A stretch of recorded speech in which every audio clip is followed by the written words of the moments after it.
Bueno, me ha parecido una revisión excelente del estado del arte de la fibrilación auricular paroxística. Y bueno, llega el turno de palabras. ¿Hay alguna pregunta en la audiencia? Doctor Lozano.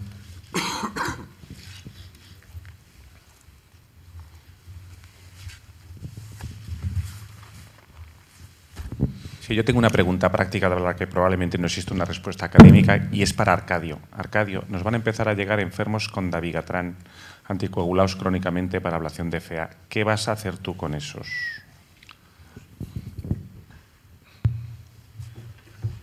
Pues yo creo que con los pocos datos que hay, quizá lo prudente sería suspender el dabigatran para el procedimiento, hacer el procedimiento con heparina sódica de la forma convencional, reiniciar 2 dosis de heparina subcutánea, medio miligramo kilo de peso cada 12 horas, y a partir de ahí reiniciar el dabigatran. Es la única pauta, digamos, que por lo menos en una serie publicada ha demostrado que no es peor que el procedimiento convencional con anticoagulación oral habitual. Yo puedo comentar lo que nosotros venimos, la experiencia es limitada. Tenemos no más de 10 pacientes. Nosotros, sin embargo, intentamos evitar el conjugar con heparina bajo peso molecular. Es decir, nosotros suspendemos 2 dosis, la de la noche previa y la de la mañana, y luego iniciamos el dabigatran. Si se ha hecho con sedación consciente del procedimiento cuando sale del laboratorio, y si se ha hecho con anestesia más general, pues cuando el paciente está apto para tragar. Y entonces, o heparina sódica, lógicamente, intraprocedimiento, pero evitamos en todo momento el combinarlo con heparina bajo peso molecular.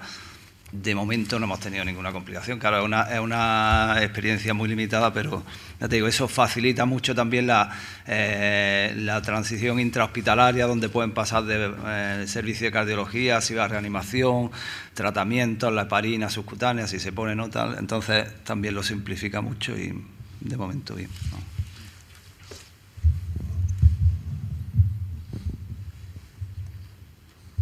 Es que no veo bien.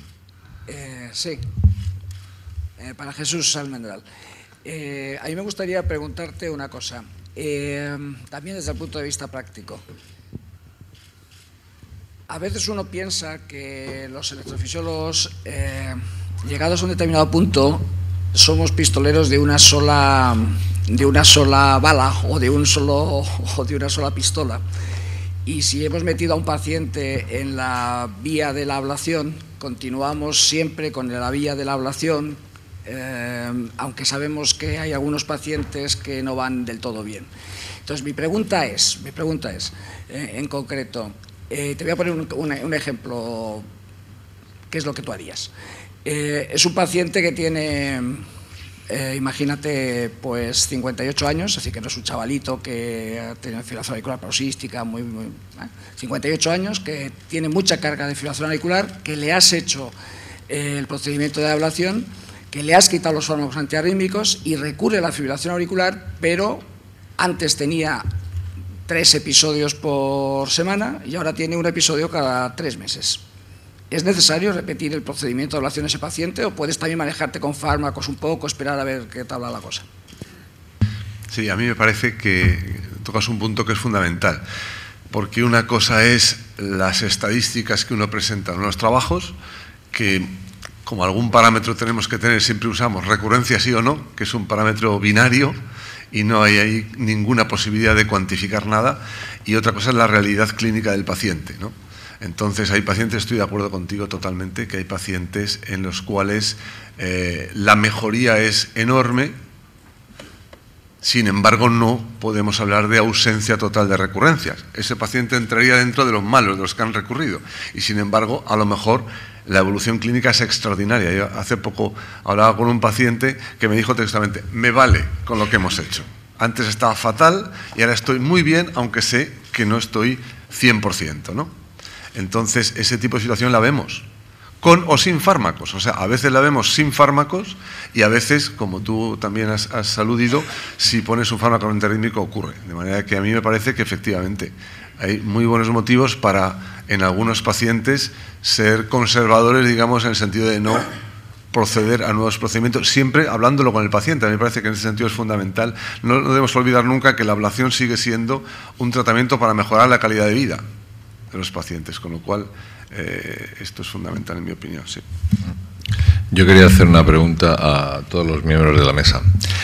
Y no se ha tocado antes cuando se ha discutido sobre el tema, y es si el intervalo entre el procedimiento y el momento de la recurrencia condiciona vuestra estrategia de ablación. Me explico, si alguien está 6 meses, 1 año sin episodios, es porque seguramente lo que hemos hecho le ha servido. Y entonces a lo mejor no tenemos que perder el tiempo en buscar fantasmas por todas las aurículas. No sé, ¿cuál es vuestra opinión? ¿Empiezas tú, Jesús? Pues sí, para mí es fundamental el intervalo libre de síntomas, ¿no? Es decir, los síntomas con la ablación paran y luego, después de un tiempo, reinician, ¿no? Eso sugiere efectivamente reconexión, de que se hizo algo que fue eficaz y el efecto se ha perdido. De manera que eso a mí me sugiere reconexión. Bueno, nosotros hacemos básicamente ablación de venas pulmonares, con sugiere reconexión de las venas pulmonares. Lo que pasa que tampoco creo que sea ilógico lo que decía Luis, en el sentido de decir, y si a ese paciente le metemos a un nuevo procedimiento, pues apurar más y buscar alguna otra posibilidad de fuente de disparador, ¿no? Pues tampoco me parece ilógico. Sí, no sé si también querías preguntar por las recurrencias muy precoces, aparte de las 6 meses. En las recurrencias que sean muy precoces, pues quizá esperar unos meses antes de volver. No, pero no me refiero a la ventana. No te refieres a la ventana. Tiene en cuenta, ¿no? 2 meses, que aunque luego yo creo que eso es falso, si recurren los 2 meses luego va a recurrir. Pero en fin, te engañas un poco. Bueno, pues entonces si pensamos que la reconexión de las venas pulmonares se ha producido, hacer un segundo intento. A mí me condiciona en esos casos que hacen la ablación un poco sin mucho convencimiento, es decir, el paciente a lo mejor con filacidad auricular de larga data, que de alguna manera el clínico te insiste, que tiene disnea, que tiene tal, que mira, que tal, hombre, una ablación del nodo, no, tal, y a lo mejor ese tipo de paciente o con cardiopatía más o menos, y que le hace una ablación, digamos, sin mucho convencimiento del éxito del procedimiento, y si ese paciente tiene no tiene un periodo libre de síntomas y recurre precozmente a la filacidad auricular persistente, probablemente en ese paciente sí que abandono precozmente la opción de volver a repetir otra ablación. Sí, a mí lo que a veces me llama la atención es que con esa filosofía un poco, que yo creo que es la que de alguna manera tenemos todos o tendemos a pensar, ¿no? Que si el paciente, entre comillas, ha mejorado mucho con la ablación, con la desconexión de las venas pulmonares y luego recurre al cabo de un tiempo, probablemente es que ha reconectado algo. Lo que pasa es que a veces nos llevamos de alguna manera sorpresas, en el sentido de que el paciente lo vuelves a meter al laboratorio y a lo mejor ha reconectado, tiene un potencial muy pequeño en un arco muy pequeño de una vena pulmonar. ¿Eso es realmente lo que está volviendo a provocarle la fibrilación auricular? Pues no lo sabes. La vuelves a ablacionar, le haces una aplicación o 2 para quitarle eso y luego sigue teniendo otra vez fibrilación auricular a partir de ahí. Y ahí ya te quedas un poco sin saber muy bien, ¿no? Si la reconexión realmente ha sido lo que era importante o si es que ha desarrollado otros focos o otros mecanismos de fibrilación. Yo creo que en eso nosotros por lo menos vamos bastante perdidos cuando llegamos a esa situación.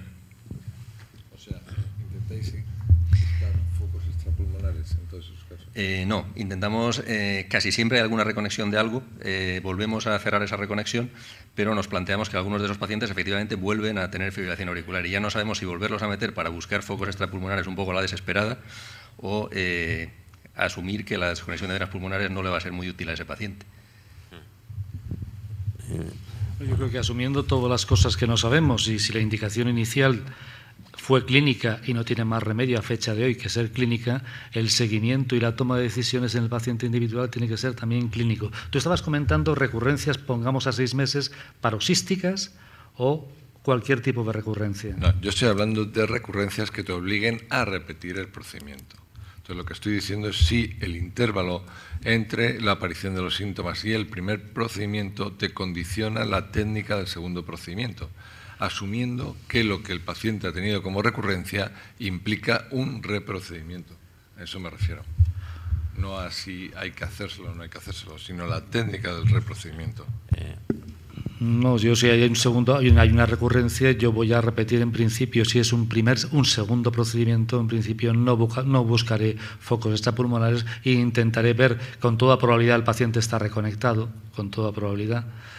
Lo importante es la cantidad de reconexiones que no tienen traducción clínica, que eso sigue siendo un misterio a fecha de hoy, y volver a repetir el procedimiento con la misma técnica, si es un segundo procedimiento. Sí, ¿puedo hacer un comentario? Sí. Yo creo que lo que ha comentado Ángel tiene mucha importancia, ¿no? Entonces, de hecho, bueno, si tú has decidido ya que el paciente está muy sintomático, probablemente da lo mismo y va a haber que volver a meterlo, ¿no? Pero claro, también con relación a lo que ha dicho Arcadio, muchas veces le metes si no tienes muy claro los electrogramas que está registrando, si son fraccionamiento de las aplicaciones previas a nivel del ostión, si son de la vena o no.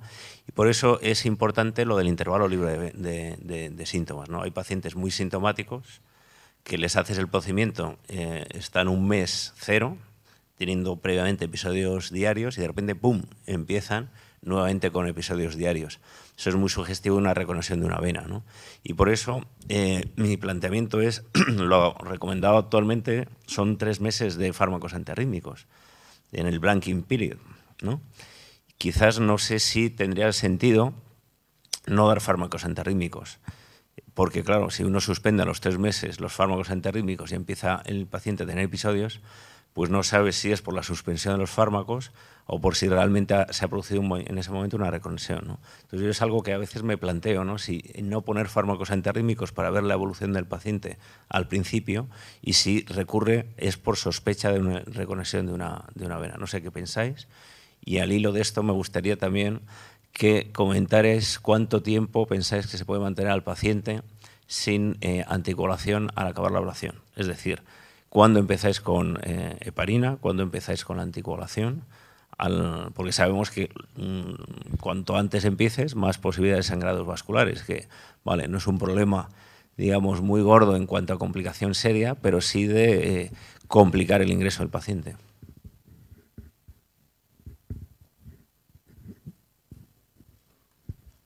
4 horas. Nosotros empezamos a las 4 horas con heparina de bajo peso molecular y al día siguiente con Sintron.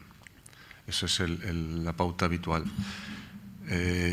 Algunos centros prefieren la heparina sódica, ¿no? Esto yo creo que es un tema discutible que también depende un poco de las posibilidades en cada centro de hacer las cosas lo mejor posible. Nosotros empezamos habitualmente con la heparina bajo peso molecular al terminar el procedimiento, es decir, al retirar introductores ponemos una primera dosis que normalmente no es el miligramo kilogramo, o sea, ahí ponemos alrededor de 0,8 miligramos kilogramos en esa dosis y luego ya por la noche se sigue con la dosis ya completa de heparina bajo peso molecular y esa misma noche iniciamos ya la warfarina o acenocumarón, lo habitual, salvo que tenga evidencia de que ha habido alguna complicación, lógicamente, o sospecha, que entonces, pero digamos en el común de los procedimientos como lo hacemos. ¿Puedo comentar aquí, Ángel? Las guías publicadas hace 15 días, un mes, bueno, yo hago exactamente lo que Luis acaba de comentar, sin embargo, recomiendan media dosis, o sea, medio 0,5 por kilo a las 6 horas del procedimiento, de acabar el procedimiento y empezar con el Sintron el mismo día. Yo hago como tú, Jesús, también empezar al día siguiente, pero la recomendación es empezar el mismo día. Con respecto a el mantenimiento de los antiarrítmicos, yo sí, depende del tipo de fibrilación auricular. Yo a los paroxísticos, a todos les suspendo los antiarrítmicos en el periodo de blanqueo, con la intención o la presunción mental de ver si el procedimiento realmente es eficaz. Es decir, es verdad que a muchos se los vuelvo a reintroducir en el periodo de blanking, si se vuelven a poner sintomáticos, si vuelven a tener recurrencias, que son muchos, pero no desde el primer día. Así como a los persistentes, sí que suelo mantener los antiarrítmicos en el periodo de blanking. Me parece sensato, es decir, bueno, si el paciente es muy paroxístico y le hago una ablación de fibrilación auricular paroxística que tiene, en teoría, un resultado con un procedimiento aceptable, pues quiero ver que sea no sintomático por el procedimiento y no por la suma de procedimiento y fármacos, que también podría ser, y que, ojo, que al final igual es en lo que se va a llevar el paciente de tratamiento, ¿no? Y un comentario más con la anticoagulación crónica. También en las guías se dice que hay que anticoagular al paciente por chats, no por si tiene o no tiene fibrilación auricular. Y de hecho dice que si el chats es criterio de anticoagulación y vas a suspenderlo porque crees que está curado, eso liga con la presentación de Jesús, la recomendación es poner un holter implantable. Lo cual es sensato porque dices, es un hombre de riesgo, pero yo creo que está curado de fibrilación auricular. Pues lo tienes que demostrar con un holter de larga duración.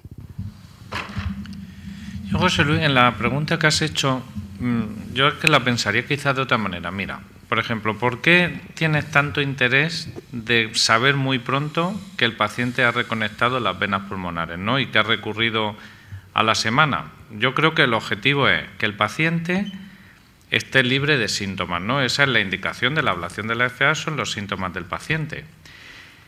Entonces, si tú lo mantienes con fármacos antiarrítmicos por un tiempo, el paciente de momento está asintomático, los puedes suspender más tarde y hacer la ablación más tarde. Porque yo, la pregunta que te hago para el otro abordaje, de hacerla muy pronto, ¿tú no piensas que a lo mejor hacer una ablación muy pronto, el edema que haya, en fin, las lesiones subagudas de la ablación te puede dificultar un poco el hacer una reablación antes que después, por ejemplo? Ángel, Ángel, aquí arriba, arriba del todo a tu izquierda. Sí, pero espera, perdona, déjame que le conteste. Vale. Y ahora... yo he planteado la pregunta no por hacer muy pronto la ablación, evidentemente no hay que esperar un tiempo. Yo lo planteaba más para saber qué hacer, en caso de lo que ha comentado un poco Ángel, ¿no? Es decir, si el paciente está 2 semanas, un mes, totalmente asintomático, estando previamente muy sintomático y bruscamente comienza nuevamente con episodios, yo lo que voy a sospechar es una reconexión de las venas pulmonares. Es decir, mi procedimiento ha funcionado inicialmente y bruscamente pues ha habido algo que ha cambiado. Es decir, voy a ser más favorable al repetir el procedimiento y voy a buscar las venas pulmonares. Si en cambio veo desde el principio que no cambia la cosa y sigue, bueno, pues voy a ser más partidario de esperar un poco, no sé. O sea, me va a servir para plantear el procedimiento a posteriori. De hecho, pues me ha pasado muchas veces, ¿no? Que el paciente está bien, pum, vuelve y es una vena que ha reconectado y, bueno, pues en un segundo procedimiento le solucionas el tema, ¿no? Yo creo que el problema de tu estrategia, el no dar fármacos después del procedimiento, primero ya se ha visto que los que reciben fármacos tienen menos episodios durante el periodo de blanqueo que los que no reciben. Pero esto pues, sería de alguna forma artificial si todo el que tiene una recurrencia inmediatamente después del procedimiento fuera a tener una recurrencia a medio o a largo plazo. Pero el problema es que hay un 30-40% de pacientes que tienen recurrencias precoces que luego no las tienen y entonces por eso tendrías que repetir a lo mejor procedimientos en personas que al cabo de cierto tiempo se van a quedar asintomáticas. Ese es el dilema, ¿no?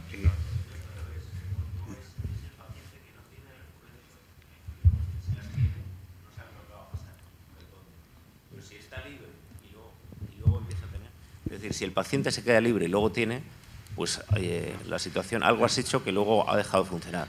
Si empieza a tener desde el principio, pues bueno, puedes especular edema y tal, y eso no te va a condicionar tu planteamiento. Digamos que la desventaja de no poner fármacos antiarrítmicos es que hay un 15% de pacientes que van a presentar recurrencias en adición a las que tendrías si estuvieras bajo fármacos. Es decir, vas a tener un 15% de pacientes más pues con episodios o yendo urgencias, ¿no? Y bueno, pues eso va a ser malo para ellos esos meses, ¿no? José Luis, yo lo que veo es que nosotros, al menos la gran mayoría de pacientes que hacemos ablación con fibrilación auricular paroxística es porque los fármacos son ineficaces, es decir, que yo luego le reinicio el mismo fármaco que no le era eficaz. Con lo cual, asumo que si no recurre inicialmente con ese fármaco, la ablación parcial o completamente ha sido eficaz. Luego, si es parcial o completamente, lo voy a ver a partir del tercer mes.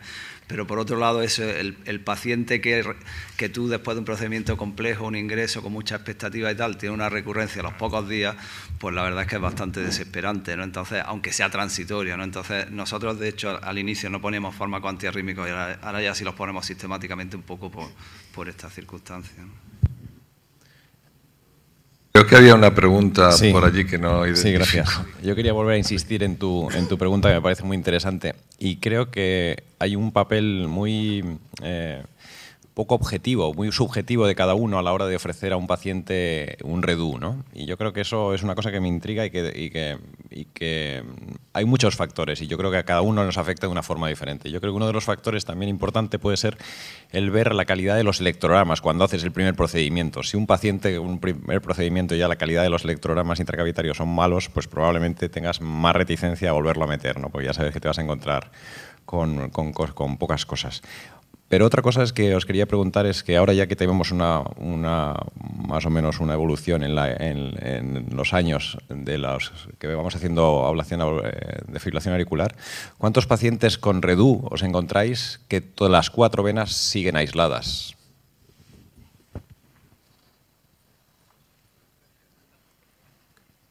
Yo creo que próximo a 0. Siempre hay reconexión, ¿no? La pregunta es la contraria, ¿no? ¿Cuántos de los que van bien también las tienen reconectadas? Esa sería la pregunta. Pero los que tienen... No, yo lo que sí quería comentar en el sentido que a veces se observan patrones de reconexión parcial, digamos, regional, con tiempos de conducción mucho más prolongados entre la aurícula y la vena. Yo creo que sí que se observan efectos, ¿no? Pero reconexión la hay. Y yo personalmente he tenido experiencia de pacientes que dices, bueno, reconexión así medio parcial, te quedas con la duda de decir, ¿es suficiente solamente reaislar las venas? Bueno, pues yo creo que sí. En pacientes con fibrilación auricular paroxística, reaíslas las venas y aunque te parezca que la reconexión era parcial, luego resulta que se quedan bien.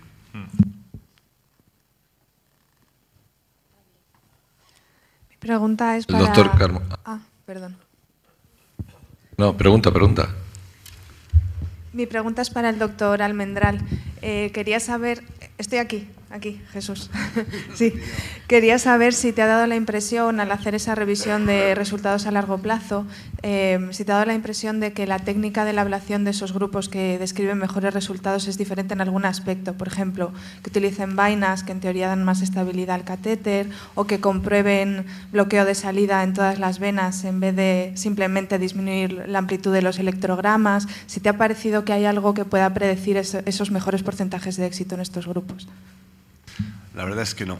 La verdad es que, hombre, para empezar, claro, son series de procedimientos realizados a principios de los 2000. Eso hay que tenerlo claro, ¿no? Que no es con la tecnología que a lo mejor usamos ahora, ¿no? Pero de lo que de alguna manera se traduce de lo que plantean los estudios, a mí me parece que no está claro que haya diferencias. Por ejemplo, la serie Bertaglia lo dice claramente, circunferencial versus aislamiento segmentario, y la tasa de recurrencia tardía era la misma. La serie esa del doble lazo, pues también tiene, bueno, quizá algo menos de recurrencia que otras, pero poca diferencia, ¿no? Yo no he detectado nada especial. Yo quería preguntar si alguien tiene experiencia en resonancia posablación que pueda orientada a ver un poco fibrosis, que pueda orientar un poco en este sentido, y qué opinión nos merece eso en la práctica.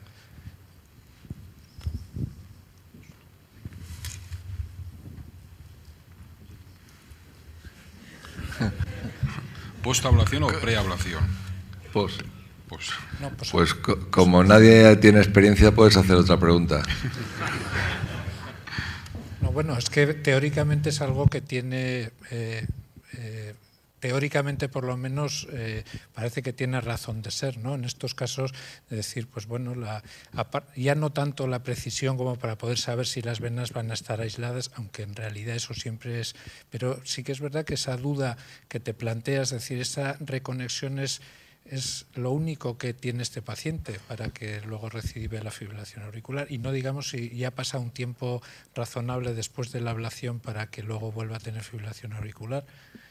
Si en estos enfermos que inicialmente no estaría justificado, pero posteriormente a lo mejor la resonancia, yo qué sé, te puedes encontrar que tiene mucha más fibrosis de la que imaginabas y puede ser también un elemento a la hora de decidir desistir, ¿no? Digo yo.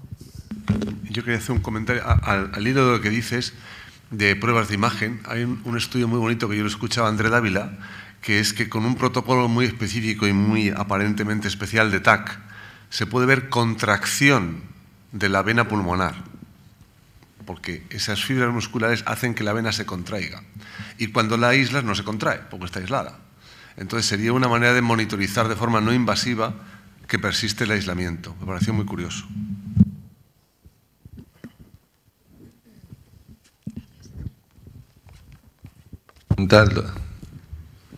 Sí, hola. Pero es que no te veo bien. Ha vuelto un poco con el tema de las reconexiones de la recidiva.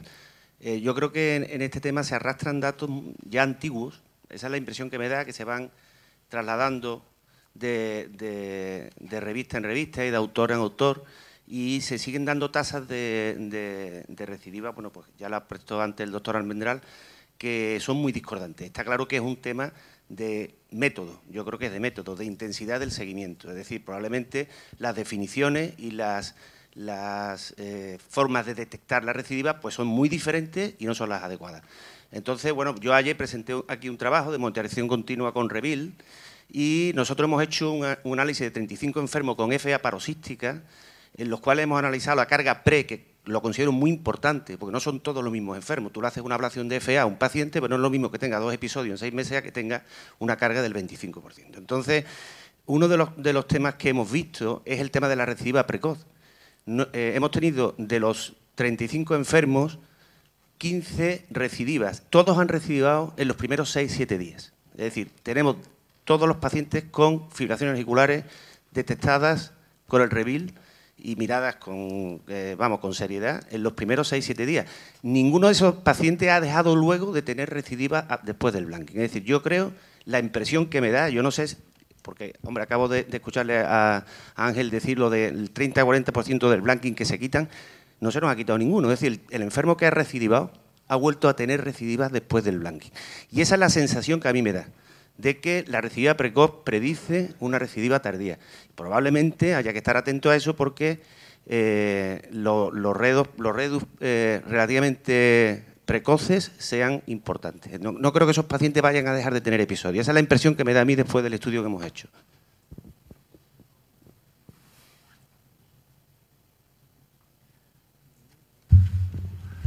Yo quería acabar con una pregunta a Arcadio.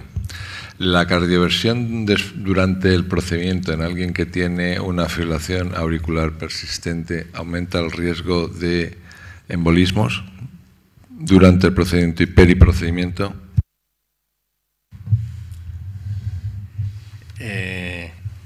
No hay datos sólidos para responderte a eso, yo creo, pero por lógica, si le has hecho un eco transesofágico, está limpio y lo has tenido anticoagulado en los 2 o 3 días desde el eco hasta el procedimiento, no debe de aumentar el riesgo de la misma forma que no te lo aumenta el hacer una cardioversión en un paciente con FA persistente si está correctamente anticoagulado y tienes un ET limpio. A nosotros en ese sentido no nos preocupa hacerla, pero hacemos eco transesofágico a todos de rutina. ¿Ha habido algún dato que ha sugerido eso, aunque luego no se ha confirmado, pero por si tenían más información de la que yo tengo? ¿No tiene algún comentario a ese respecto, Jesús, Antonio? Vamos, lo que tú dices se ha publicado con referencia a las embolias asintomáticas. Y es preocupante, ¿no? Lo que pasa que yo estoy de acuerdo con lo que estáis diciendo. Yo creo que también hay beneficio de realizar el análisis del aislamiento venoso en ritmo sinusal, con lo cual nosotros personalmente restauramos el ritmo sinusal durante el procedimiento, esa es la verdad. Yo creo que los datos que hay son poco sólidos, ¿no?, en ese sentido, y que...